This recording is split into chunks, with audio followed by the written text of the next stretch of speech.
하나님의 말씀이 높은 곳에서 떨어지는 그 폭포수와 같이 우리 교회와 또 우리 여러분들에게 그 귀한 말씀이 그렇게 폭포수와 같기를 간절히 축복합니다.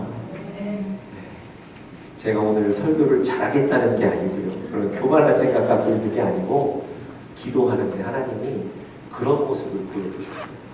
그래서 하나님 우리 교회에 말씀이 선포될 때 이 성전과 또 온라인으로 예배드리는 모든 우리 가족들에게 하나님의 말씀이 폭포수와 같이 떨어지기를 간절히 기대하고 또 축복하면서 오늘 말씀 나누겠습니다. 오늘 말씀 제목이 이렇습니다. 하나님이 침묵하실 때. 어느 날 하나님이 내게서 사라졌다. 이 책의 일부 내용을 제가 잠시 좀 말씀드리려고 합니다. 하나님이 노아에게 바다가 아니라 육지에 땅에 배를 지으라고 명령을 하셨어요. 여러분, 이 엉뚱한 명령임에도 불구하고 노아가 믿음으로 순종해서 배를 만들었습니다. 사람들은 비웃기 시작하고요, 심지어 비난합니다.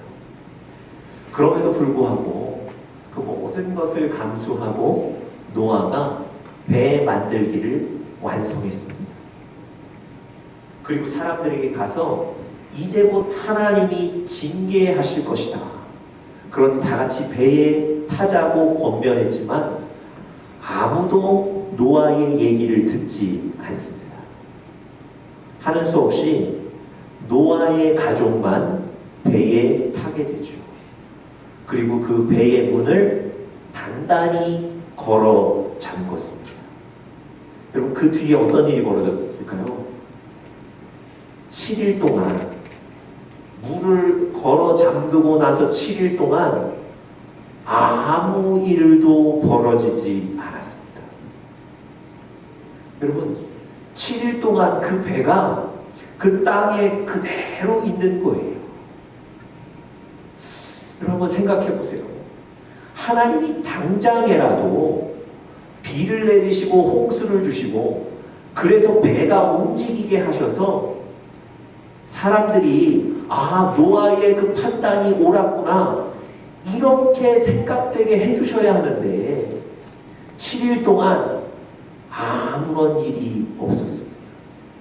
여러분, 온갖 비난과 비웃음을 감수하고 배를 만들었고요. 그래서 지금 그 배에 올라타 있는데 배는 7일 동안 움직이지 않아요. 그 7일 동안 노아의 마음이 얼마나 초조했을까요? 야, 이러다 이거 아무 일 없으면 어떡하지? 뭐 그런 걱정하지 않았을까요? 하나님 왜 지금 가만히 계신 거지? 이런 의심하지 않았겠습니까? 여러분, 요셉이라는 사람 형들에 의해서 애굽의 종으로 팔려갔습니다. 억울했지만 정신 차리고 어느 권력자의 집에 종으로 들어가서 열심히 일해서 좀 안정을 찾았어요.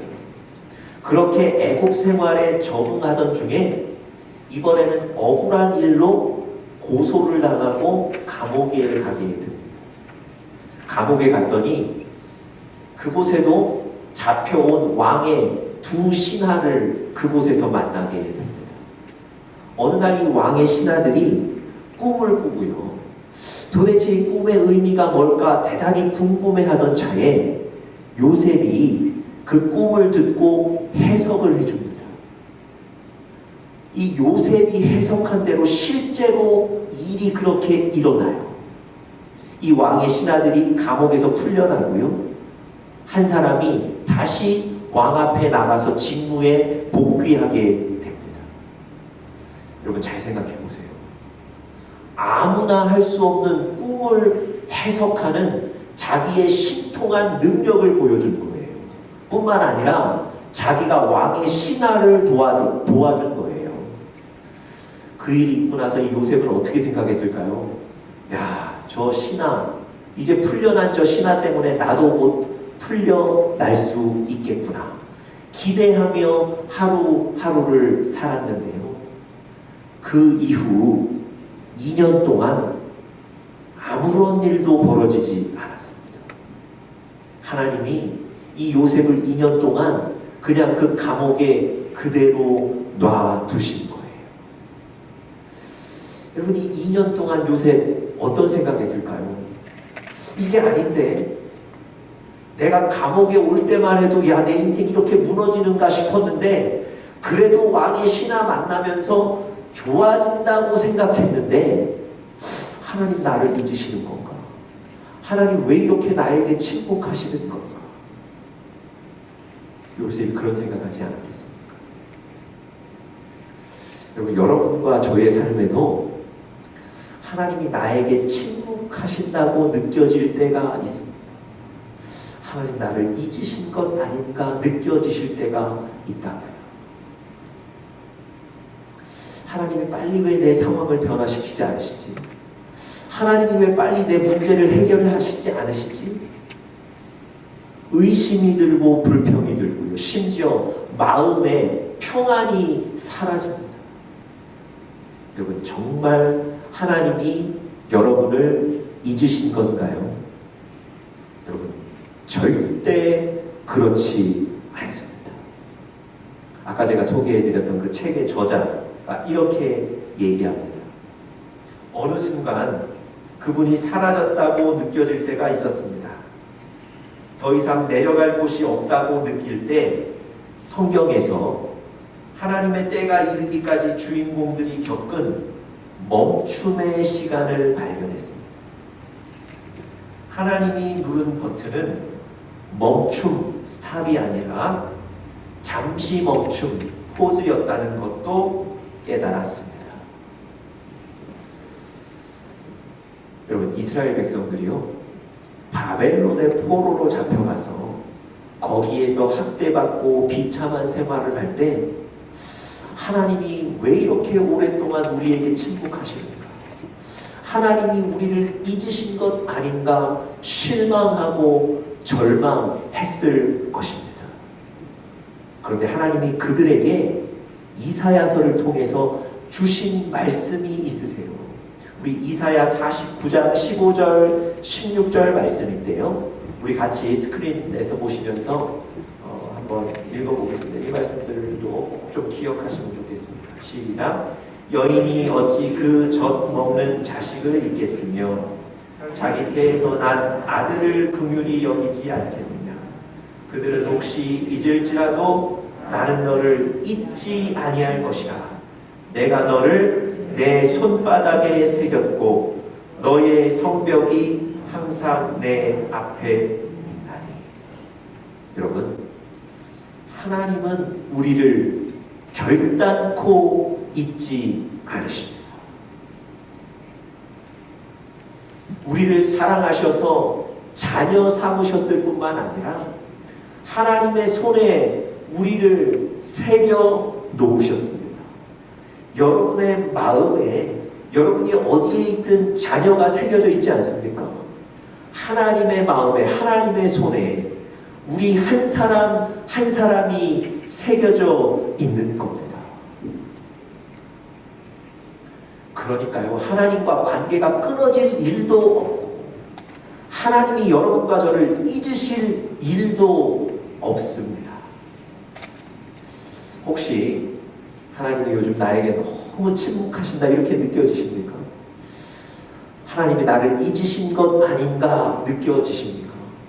여러분, 절대 그렇지 않습니다.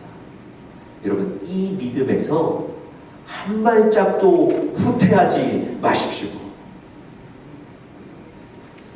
오늘 본문에 보시면요, 하나님의 침묵이 길어지는 것을 느끼는 사람들의 얘기가 나옵니다.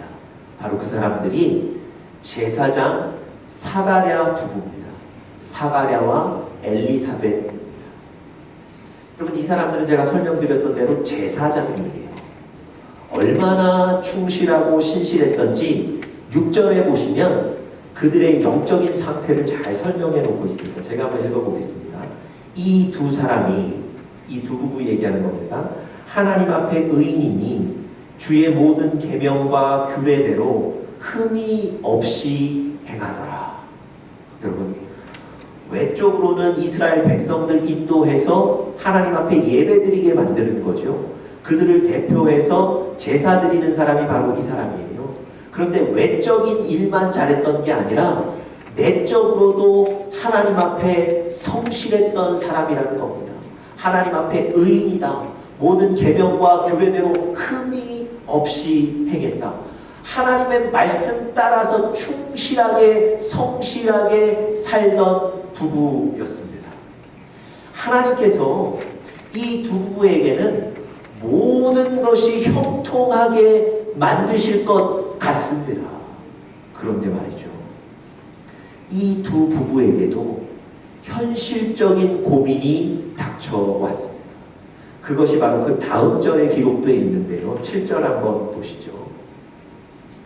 엘리사벳이 잉태를 못함으로 그들에게 자식이 없고 두 사람의 나이가 많더라.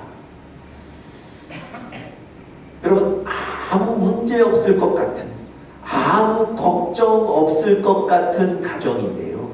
이들에게 자식이 없었다는 겁니다. 그 당시 사회에서는요, 자녀가 없는 것, 특별히 아들이 없는 것은 다른 사람들이 불쌍히 여기는 일이었습니다.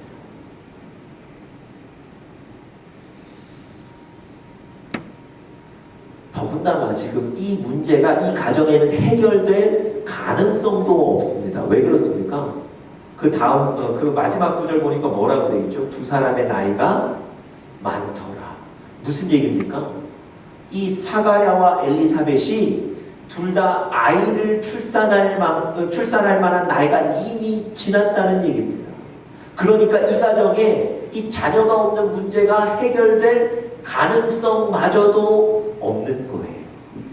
여러분, 이 엘리사벳과 사가랴 부부가 평생을 자녀 때문에 고민했을 것이고 평생 자녀를 바랬을 텐데 하나님은 그 문제에 관해 침묵하시는 듯 보였습니다. 이 문제에 관해 하나님은 이들을 잊으신 듯 보였단 말입니다. 그런데 이 두 사람 얘기의 결론부터 먼저 살펴보면 하나님께서 이 가정에 자녀를 주셨는데 그것도 아들을 주셨습니다. 여러분, 그 아들이 누굽니까? 여자의 몸에서 난 자 중에 이보다 더 큰 이가 없을 것이다 라고 평가받았던 그 침례 요한이 바로 그의 아들이었습니다. 여러분, 이 엘리사벳과 사가랴 부부는요, 하나님의 긴 침묵, 하나님이 우리를 잊으신 것 아닌가 싶은 그 상황에서 결국은 하나님의 은혜와 하나님의 능력을 체험했던 부부였습니다. 우리도 이들과 같이 하나님의 능력을 체험하실 수 있게 되기를 간절히 축복합니다. 여러분, 하나님의 침묵이 길어지는 것 같을 때, 그래서 하나님 우리를 잊으신 것 아닌가 싶을 때 어떻게 살아야 될까요? 오늘 본문에서 우리가 세 가지로 좀 교훈을 살펴보며 도전이 될 수 있기를 간절히 바랍니다. 첫 번째로요, 영적으로 일관됨을 가져야 한다는 것입니다. 영적인 일관됨을 가져야 합니다. 여러분, 13절에 보시면요, 하나님께서 천사를 이 사가랴에게 보내셔서 내가 너의 가정에 아들을 주겠다고 약속해 주셨습니다. 그리고 심지어 그렇게 해서 낳을 아이의 이름도 가르쳐 주셨어요. 요한이라고. 여러분, 하나님께서는 너무도 명확하게 이 가정에 큰 약속을 주셨습니다. 그런데 오늘 여러분과 제가 주목해서 볼 것이 과연 언제 하나님이 이 약속을 주셨는가입니다. 여러분, 8절에 보니까 이렇게 기록되어 있어요. 8절 제일 마지막에 보니까 직무를 행할세, 제사장의 직무를 행할세. 무슨 얘기입니까? 사가랴는 제사장이었다고 말씀드렸어요. 백성들을 인도하여서 그들을 대표해서 하나님께 제사를 드리는, 예배를 드리는 사람이 바로 이 사가랴입니다. 그렇다면 그가 직무를 행한다는 얘기는 무슨 의미겠습니까? 온 백성을 대표해서 제사를 드리던 중이었다는 겁니다. 여러분, 하나님께서 그에게 천사를 보내셔서 아들을 주겠다는 약속도 중요하지만 그보다 더 중요한 것은 그가 하나님이 맡겨주신 그 일을 성실하게 감당하고 있을 때 하나님이 이 귀한 약속을 주시기로 결정하셨다는 것, 이게 중요한 것입니다. 그럼 8절을 조금 더 살펴보시면요, 중간에 보시면 이렇게 기록되어 있어요. 하나님 앞에서 제사장의 직무를 행했다. 하나님 앞에서. 무슨 의미일까요? 여러분, 이 사가랴는요, 대충 이 제사장의 일을 사람의 일로 가볍게 여기고 대충 해서 넘기지 않았다는 거예요. 여러분, 그 당시 불성실한 제사장들은요, 이 제사장 업무 담당하면서 그저 사람들에게 높임받는 거 좋아했습니다. 이 제사장 직무하면서 그저 먹고 살 양식과 돈 얻는 것, 그것의 수단이라고 생각하고 저 일을 했단 말입니다. 그런데 사가랴는요, 하나님 앞에서 제사장의 직무를 행했다는 거예요. 하나님이 지금 보고 계시다는 것, 하나님이 이 일을 나에게 맡기셨다는 그 부르심을 느끼고 성실하게 거룩하게 저 일을 감당하고 있는 겁니다.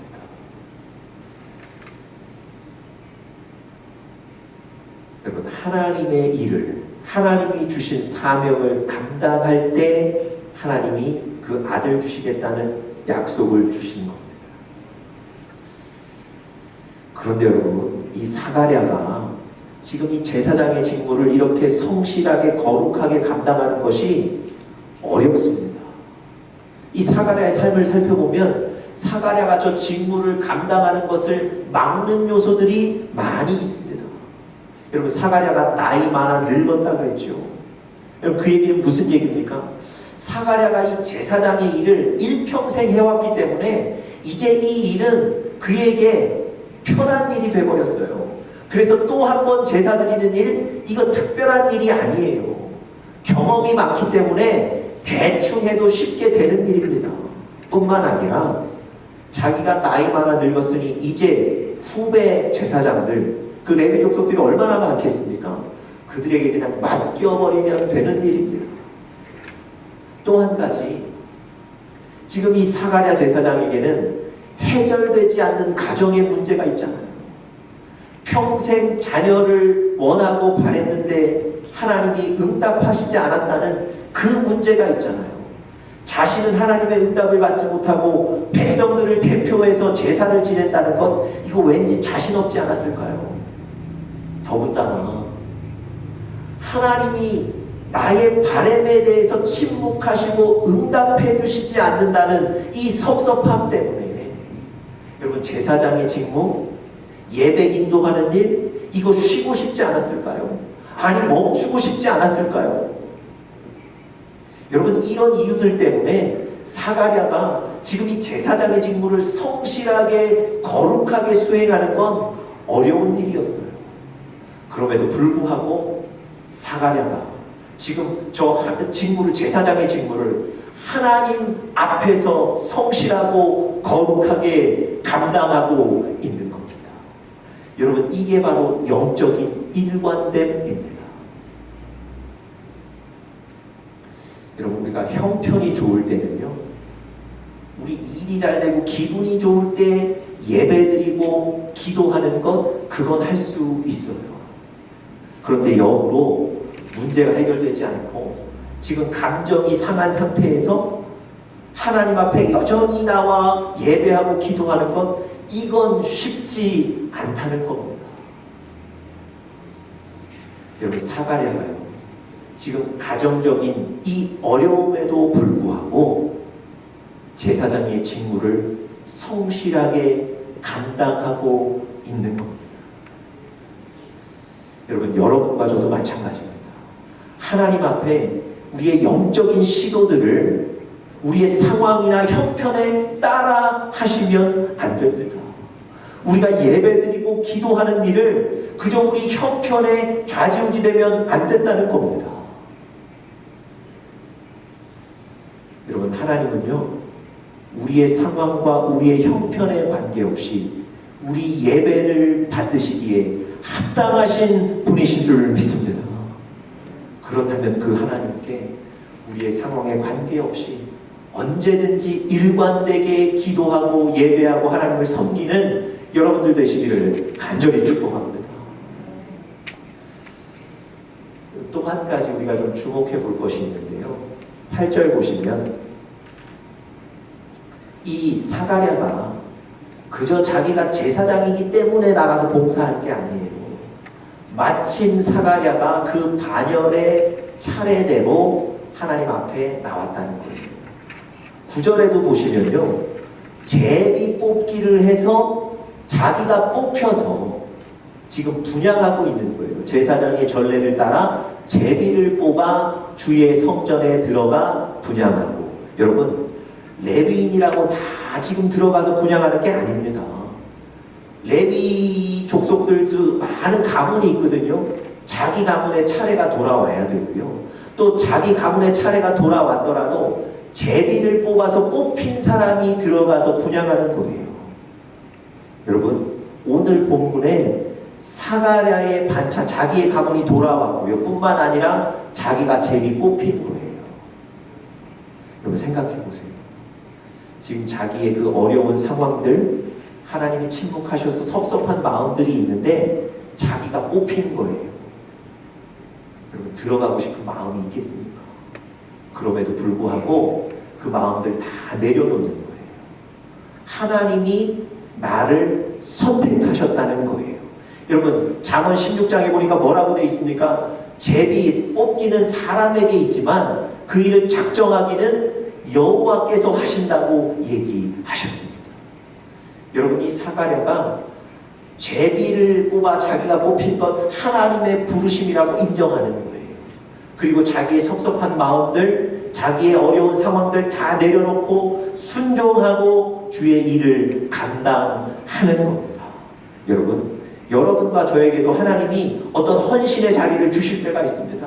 어떤 사명을 맡기실 때가 있어요. 그때 내 사정은 이래서 안 되고 내 형편은 이래서 안 됩니다. 죄송하지만 그러지 마시기를 바랍니다. 하나님께서 여러분에게 주실 사명이기 때문에 맡기시는 거예요. 여러분의 상황이 좋다고 맡기시는 게 아니라는 얘기입니다. 하나님이 사명을 맡기실 때 오늘 사가랴처럼 순종함으로 받으십시오. 여러분, 그런 영적인 일관됨을 유지할 때 하나님이 사가랴의 가정을 축복하셨습니다. 두 번째로요, 하나님의 긴 침묵.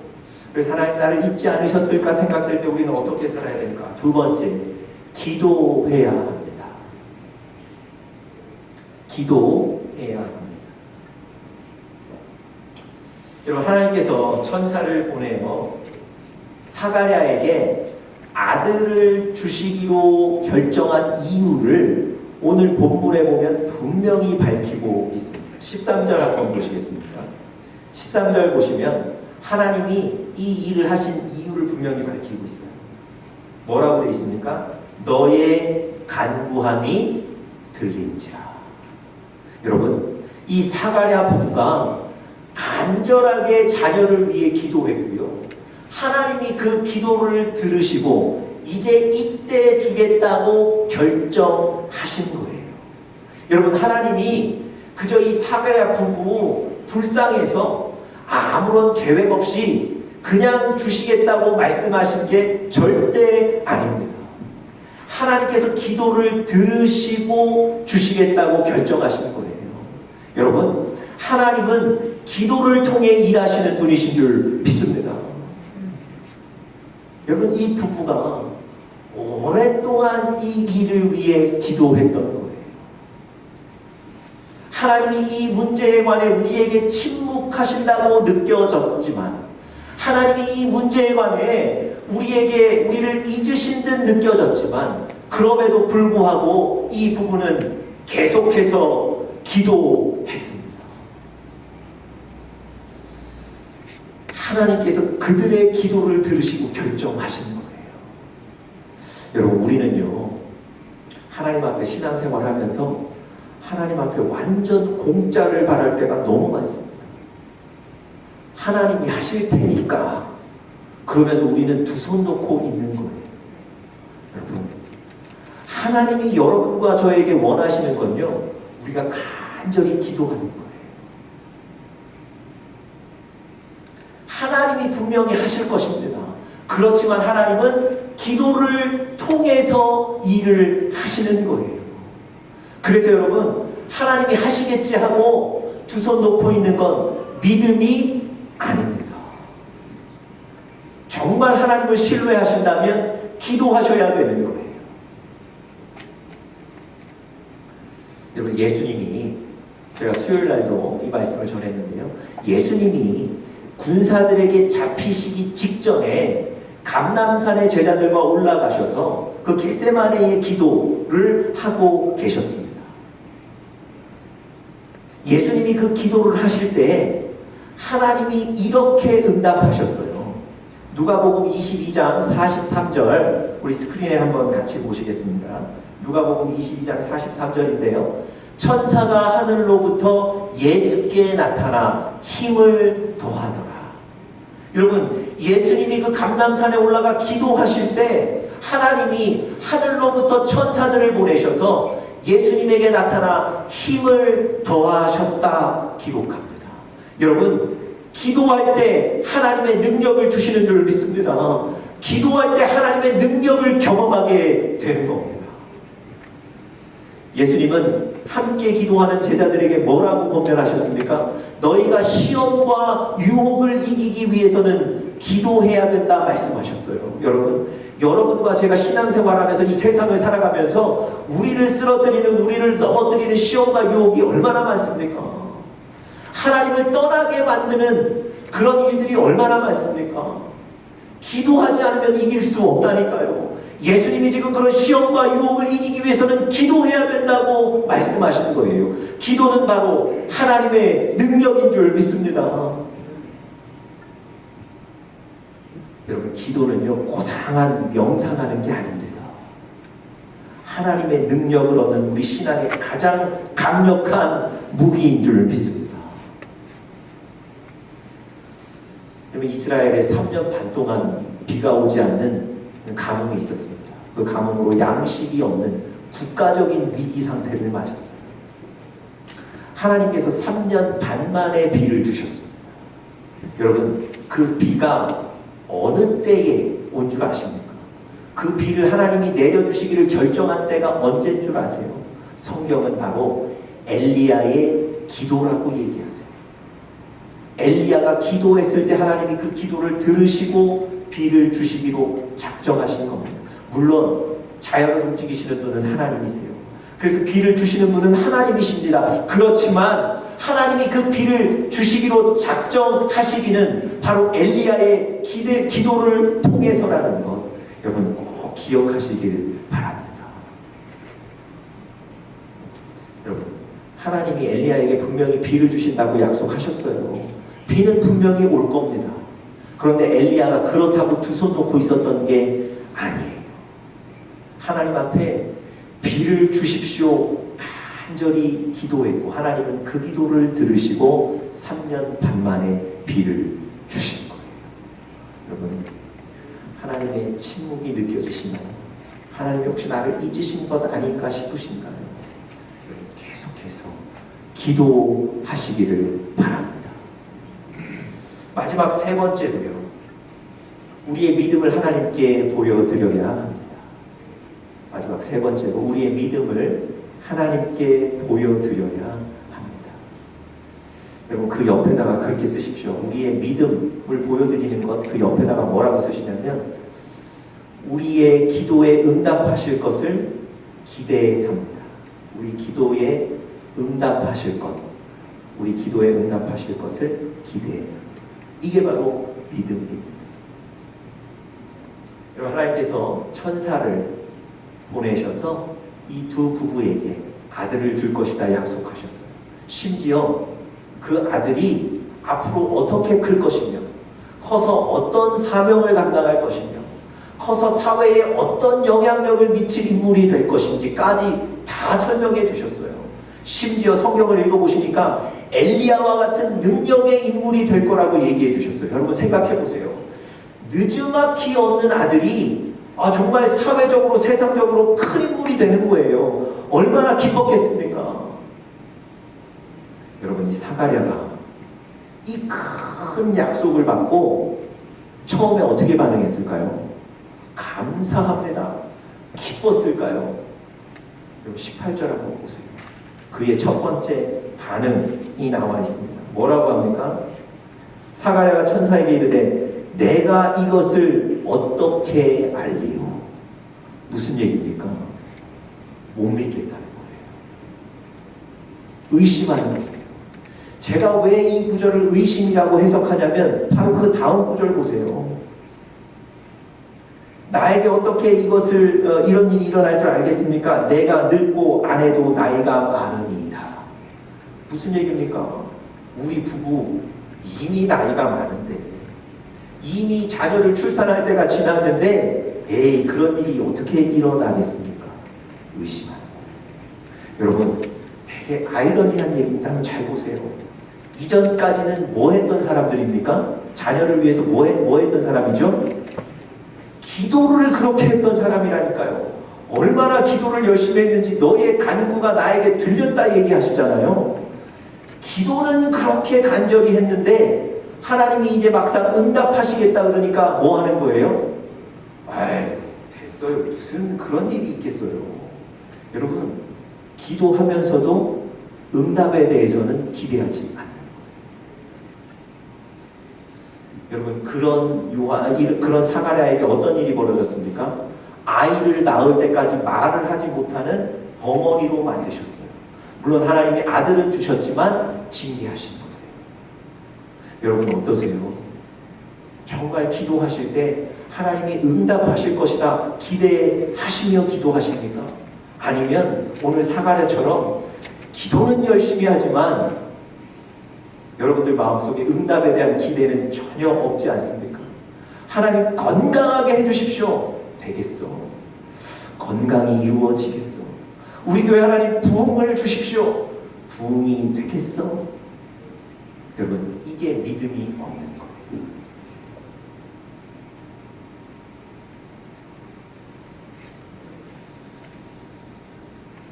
여러분 믿음을 가지고 기도하시길 바랍니다. 하나님이 기도에 응답하실 것을 기대하시고 기도하시는 여러분들 되시기를 간절히 축복합니다.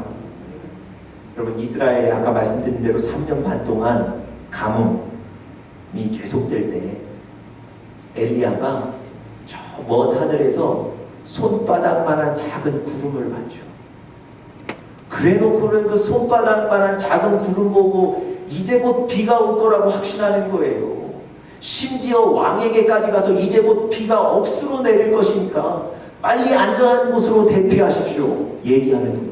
여러분 아니 손바닥만한 그 구름 그것 보고 어떻게 비가 온다고 확신했을까요? 더군다나 그 손바닥만한 구름이 3년 반 만에 생긴 거예요. 3년 반 만에 그 작은 구름 보고 어떻게 억수같이 비가 내릴 거라고 확신했을까요? 그가 기도했기 때문에 그렇습니다. 여러분 엘리야가 뭐 하고 있었죠? 비를 내려달라고 기도하고 있었거든요. 그랬기 때문에 하나님이 그 기도에 응답을 주시는 거예요. 여러분 손바닥만한 작은 구름 봤을 때 이 엘리야는 하나님이 내 기도에 응답하셨다는 확신을 가지는 거예요. 여러분 보세요. 엘리야는요 기도하면서 하나님이 내 기도에 응답하실 거라는 기대, 믿음을 가지고 기도합니다.